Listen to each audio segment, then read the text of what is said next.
सिर्फ ये लोग लीपा पोती और फेविकोल लगाने वाला, चिपकाने वाला काम कर रहे हैं। ये लोग वो काम कर ही नहीं रहे जो उसको अपलिफ्टमेंट करना चाहिए या फिर और थोड़ा अपग्रेड होना चाहिए, वो काम नहीं है। कि बटेंगे जो कटेंगे, बिल्कुल ही गलत वाणी है। इस वाणी का कोई भी व्यक्ति मुझे नहीं लगता जो सेंसिबल आदमी है, जो पढ़ा लिखा आदमी है, इसका कोई समर्थन करेगा। से बीजेपी गवर्नमेंट आई है जब से हमने देखा है कि हिंदू मुस्लिम के दंगे हो रहे हैं, बार बार ब्रेन वॉश किया जाता है लोगों को। उनका ही सवाल है ना कि मुस्लिम समाज के लोग पढ़े लिखे नहीं होते, तो उसका श्रेय किसको जाता है? उन्हीं लोगों को जाता है ना। आप एजुकेशन पर इतना टैक्स लगाएंगे तो कैसे पढ़ेगा आदमी? आम आदमी सरकार चल रही है, मोदी जी की सरकार चल रही है, तो इस वक्त कुछ बेहतर नहीं लग रहा है। दिल्ली में भी कुछ ठीक नहीं हो रहा है।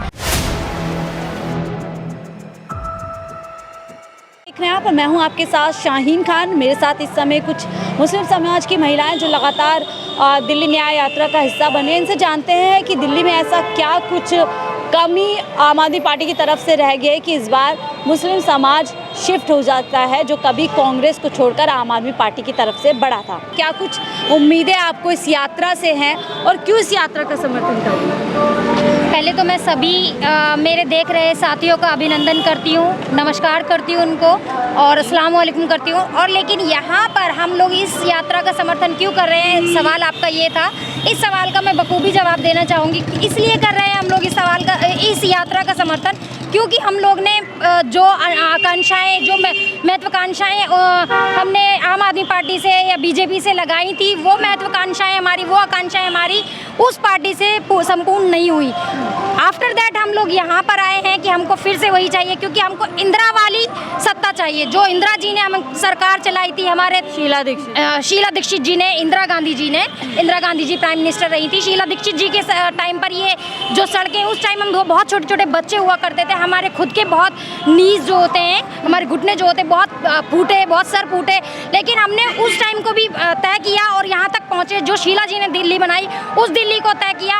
और आज हम देख रहे हैं जो दिल्ली, उस दिल्ली पे सिर्फ ये लोग लीपा पोती और फेविकोल लगाने वाला, चिपकाने वाला काम कर रहे हैं। ये लोग वो काम कर ही नहीं रहे जो उसको अपलिफ्टमेंट करना चाहिए या फिर और थोड़ा अपग्रेड होना चाहिए, वो काम नहीं है। That's why we are joining this. ठीक है, आपको क्या लगता है पिछले 10 साल में, क्योंकि आप लोग कभी कांग्रेस के वोटर हुआ करते थे, शिफ्ट हो गए आम आदमी पार्टी के साथ में, क्या लगता है मुस्लिम समाज के लिए खासतौर से केजरीवाल सरकार ने क्या कुछ किया? देखिए, मैं पर्टिकुलरली अपना या अपने परिवार का बताऊं, हम लोग पुराने कांग्रेसी हैं, इसमें कोई शंका नहीं है, कोई दो राय नहीं है। लेकिन हाँ, मैं आपकी बात को से सहमत हूँ कि हमारे जो मुस्लिम समाज के लोग हैं या मुस्लिम समाज की बहनें हैं या जो भी लोग हैं, उन्होंने शिफ्ट किया था सिर्फ और सिर्फ इसी महत्वाकांक्षाओं से, इसी आकांक्षाओं से कि हमारा समाज अपलिफ्ट होगा, हम लोग उस तरफ जाएंगे, या हमारा समाज नहीं, संपूर्ण समाज का विकास होगा, कल्याण होगा। परंतु ऐसा नहीं हुआ। That's why we shift here. अच्छा, पिछले कुछ 10 साल में आपने देखा होगा, अगर हम जमुना पार्क की बात करें, वहाँ दंगे भी हुए थे, मुस्लिम समाज काफ़ी नाराज नजर, हमारे त्रिलोकपुरी में भी हुए थे, असर यहाँ भी कई जगह देखा गया था। क्या उसका भी असर है? इस बार नाराज़गी है लोगों के बीच में जो केजरीवाल से नाराज़ है, क्योंकि उस समय उन्होंने ठीक तरीके से समर्थन नहीं किया, स्टैंड नहीं लिया था। देखिए, जब भी दंगे होते हैं वहाँ कोई हिंदू, मुस्लिम, सिख, ईसाई नहीं होता, सिर्फ इंसान होता है। और जब भी किसी इंसान को चोट लगती है, कोई मारता है, दर्द सबको होता है। मानेंगी आप इस बात को?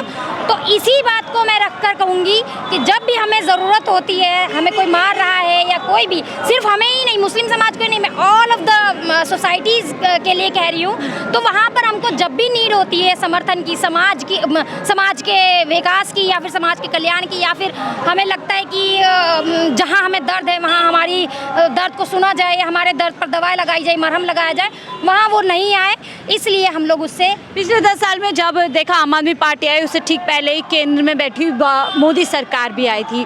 उन्होंने भी मुस्लिम समाज से कई वादे किए थे कि एक हाथ में कुरान होगी, एक हाथ में कंप्यूटर। क्या आप वैसी तस्वीर इन दिनों देखती हैं केंद्र सरकार? बिल्कुल नहीं। आप खुद अभी आपने कुछ देर पहले मुझसे जो सवाल पूछा, वो सवाल इस सवाल का जवाब है एग्जैक्टली, क्योंकि आपने खुद ही उस सवाल को मुझसे पूछा और अभी जो आप सवाल कर रही हैं वो सवाल उस सवाल का एग्जैक्टली जवाब है। क्योंकि आप दिल्ली के दंगे देख रही हैं, उस दंगों में कहीं ना कहीं चीज़ें आपके सामने आई हैं, आप लोगों ने भी देखा है, तो इसके लिए मैं ज़्यादा नहीं बोलना चाहूँगी। एक नारा बहुत ज़्यादा दिया जा रहा है कि बटेंगे तो कटेंगे। इस नारे का प्रभाव मुस्लिम समाज में कैसे देखते हैं और आपको क्या लगता है किस कंटेक्स्ट में ये जो नारा दिया जा रहा है? देखिए, ये वाणी उनकी बटेंगे जो कटेंगे बिल्कुल ही गलत वाणी है। इस वाणी का कोई भी व्यक्ति मुझे नहीं लगता, जो सेंसिबल आदमी है, जो पढ़ा लिखा आदमी है, इसका कोई समर्थन करेगा। मुझे कहीं से कहीं तक नहीं लगता। मैं भी पढ़ी लिखी हूँ, मैं भी एडवोकेट हूँ, मैं एक पढ़े लिखे समाज से आती हूँ, तो मैं इसका कतई समर्थन नहीं करती हूँ। और जो लोग इसका समर्थन करते हैं, मुझे नहीं लगता कि उनके दिमाग में कुछ सेंसिबल है या फिर वो समाज के कल्याण में विश्वास रखते हैं। अच्छा, इन दिनों अभी देखिए कई जगह चुनाव हो रहे हैं, खासतौर से उत्तर प्रदेश चुनाव में जो आपने अभी अटायर पहना है, इसको लेकर के काफ़ी विवाद छिड़ा है कि जो लोग वोट करने जा रहे हैं वो मुंह दिखाएं। ये आप जो विवाद छेड़ दिया जाता है आपकी वेशभूषा को लेकर, इसको कैसे देखते हैं? देखिए, हमारे देश में कॉन्स्टिट्यूशन है, कॉन्स्टिट्यूशन का एक आर्टिकल 25 है, ठीक। वो कहता है कि आप कोई भी वेशभूषा पहनिए, कोई भी वाणी का कोई भी आप प्रयोग कीजिए, परंतु वो किसी दूसरे को हानि ना पहुंचाए। तो आप उसका बस आप थोड़ा ध्यान रखें आर्टिकल 25 में जो कहा जा रहा है, और आप अपनी लाइफ को जिए जैसे चाहते हैं। मुझे नहीं लगता कि कोई भी हम कपड़ा पहन रहे, देखिए मैं बुर्का पहनूं या bikini, this is my right. Who are you? कौन है आप मुझे ये कहने वाले कि मैं बुर्का पहनूं या bikini? This is my right, totally my right. BJP कहती है इससे मुस्लिम समाज की महिलाओं का सप्रेशन होता है, आप कहीं ना कहीं दबाव महसूस करती हैं, पिछड़ापन महसूस कर, क्या ऐसा है वाकई? देखिए, मैं इसमें आपको स्पष्ट करना चाहूँगी, एक महिला है बुर्का पहनना चाहती है अपनी इच्छा से, एक महिला है जीन्स पहनना चाहती है अपनी इच्छा से, एक महिला है दुपट्टा ओढ़ना चाहती है, नहीं ओढ़ना चाहती। तो देखिए, आर्टिकल 25 इसको भी फ्रीडम दे रहा है, मुझे भी फ्रीडम दे रहा है, इसको भी फ्रीडम दे रहा है, और जो बिकनी पहन रही है उसको भी फ्रीडम दे रहा है। मैं कहती हूँ हम चारों में कोई फर्क नहीं है, ठीक है। क्या आपको लगता है राजनीति का मुद्दा होना चाहिए इस तरीके के? This is very very null and avoid point. ये है ही नहीं कहीं से कहीं तक वैलिड पॉइंट राजनीति का। पता नहीं कौन लोग इसको तूल देते हैं, और जो तूल देते हैं उनके आई थिंक यहाँ कुछ है ही नहीं मेरे हिसाब से। आप क्या सोचती हैं जो राजनीति इन दिनों चल रही है, खासतौर से मुस्लिम समाज को लेकर के चल रही है, नारे दिए जा रहे हैं बटोगे तो कटोगे, क्या कैसे देखते हैं इन सब बात?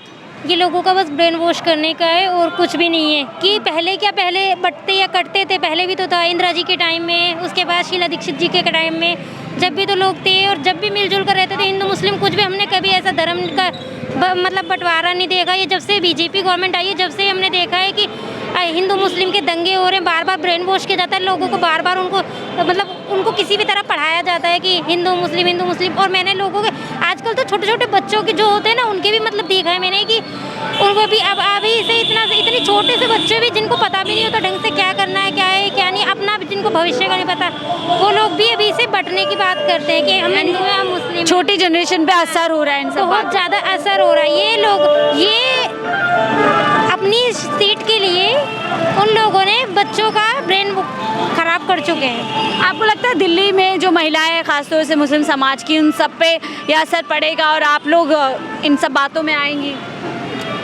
दिल्ली में जो महिलाएं हैं उन सब पर ये जो हिंदू मुस्लिम का अगर ये हम पॉइंट लेते हैं या फिर कुछ, हम इनको नहीं मानते, क्योंकि जो पढ़ा लिखा इंसान होगा या फिर जो अकल से सही दिमाग से काम लेगा, सेंसिबल होगा, वो इन चीज़ों को लेगा ही नहीं। और एक और चलते चलते आखिरी सवाल, बहुत ज़्यादा सवाल उठते हैं कि आप लोग तालीम नहीं लेते हैं, शिक्षा नहीं प्राप्त करते हैं, इसका अभाव है इसके लिए तो। और अभी खासतौर से बीजेपी ने बात कही कि मुसलमानों का जो हाल है वो एक बिरयानी में पड़े तेजपाल के जो पत्ता है उसके जैसा हो गया है, जो अपने हिसाब से लोग इस्तेमाल करते हैं और निकाल फेंकते हैं। क्या आपको ऐसा लगता है? देखिए, ये उनकी मानसिकता है, मैं इस मानसिकता को बिल्कुल नकारती हूँ। मैं इस मानसिकता से बिल्कुल भी परिचित नहीं हूँ, और ना मैं इस मानसिकता को कभी सकारात्मक रूप से देखती हूँ। क्या है कि ये हमारे देखने पर होता है कि पत्थर में भी शिवलिंग है और शिवलिंग में भी पत्थर है ना।